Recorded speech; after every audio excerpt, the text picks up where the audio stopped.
For some reason, both the CBC and CNN haven't had a chance to run the story yet. I'm sure they're going to do it any minute now. On Tuesday, the O'Keefe Media Group, OMG, dropped a new story. This one focused on a little old company called BlackRock. For those of you who've never heard of BlackRock, well, they're fans of Klaus Schwab and the WEF. Need I say more? In the footage, a BlackRock recruiter named Serge Varlay describes how BlackRock is able to run the world. Not sure about you, but I don't recall asking them to do so. Did you? This is must-see 7 minutes of undercover footage. OMG managed to get this footage over the course of a few days by one of its OMG News undercover journalists. Now, in case you didn't know it, BlackRock is the world's largest asset management company, and they've gained more notoriety of late due to their large acquisitions, which has resulted in them having even more clout in the boardrooms of international corporations and governments worldwide. However, according to Serge Varlay, it's easier for BlackRock to do things when people aren't thinking about it, and the asset giant doesn't want to be anywhere on the radar. Well, this 7 minutes of undercover footage will explain why.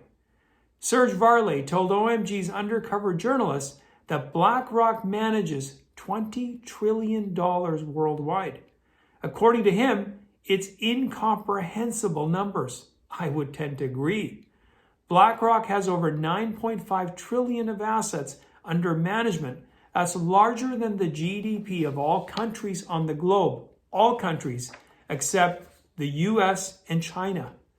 Take that in for a moment, folks. That's a lot of influence. Varlay explains how BlackRock uses that wealth to influence US politics, and I'm sure politics elsewhere.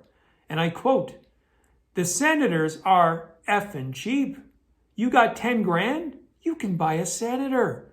Give him full marks for being ballsy when it comes to not only admitting BlackRock's willingness to engage in corruption and bribery, but being unrepentantly proud of it.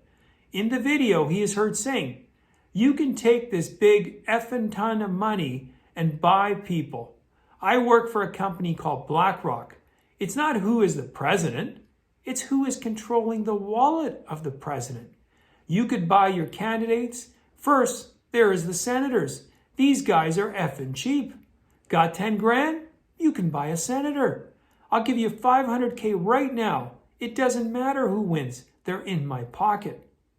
Varlay, now on a roll, next describes what those in his line of work think of the tragedy of war, saying it's real effing good for business. In fact, he cites a recent example. He goes on to say, "Ukraine is good for business. You know that, right? Russia blows up Ukraine's grain silos and the price of wheat is going mad up. The Ukrainian economy is the wheat market. The price of bread goes up. This is fantastic if you're trading. Volatility creates opportunity for profit." So, if war is good for business, folks, then it must stand to reason the opposite is true as well, right? Peace is bad for business, which kind of explains why we've not seen any peace plan hammered out in the Ukrainian-Russian conflict thus far. It's not good for the bottom line. Varlay further adds that it's exciting when shit goes wrong. And now, even though Varlay literally asked the OMG journalist during this process if she was undercover during the date, based on the nature of her questioning, Varlay didn't know he was being recorded when he was sharing his thoughts.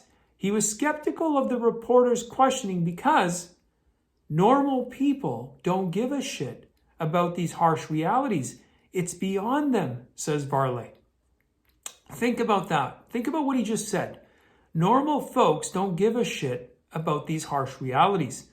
I've got a few thoughts on this. First off, I would say that's because they don't see it as having any impact on their day-to-day lives.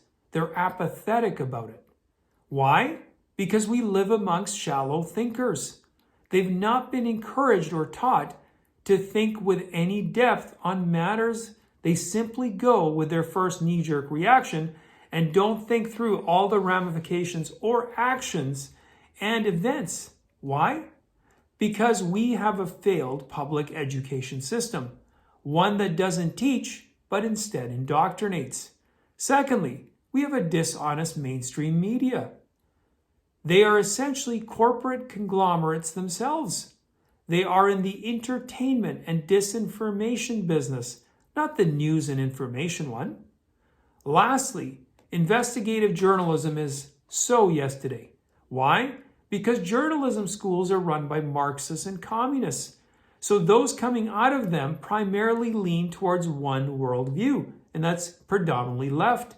They all drink from the same cesspool of disinformation and consider journalism to be running down a story on Google and regurgitating someone else's talking points into their own.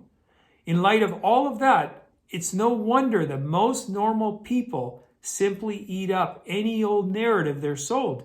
You know, narratives like Russia bad, Ukraine good, men can get pregnant. Of course, that a woman, one of those, you've seen them before, they all have a mustache and a full beard. Narratives like that. I'm betting this is and was the last time Mr. Varlay will be doing any public relations for BlackRock. Given attention isn't good for business at BlackRock, they'll show him the door if they haven't already done so. A video of James O'Keefe's interview confrontation with Varlay is expected to be released soon as well. But for the time being, I put a link to the OMG website where you can watch the full exchange of the one that I just went over. Anyway, I do thank you for watching the video. Thank you very much. Please post any comments you have in the comment section. You can always follow me on my Rumble on my Locals account. If you haven't yet subscribed to my channel, please do so. And I will see you next time.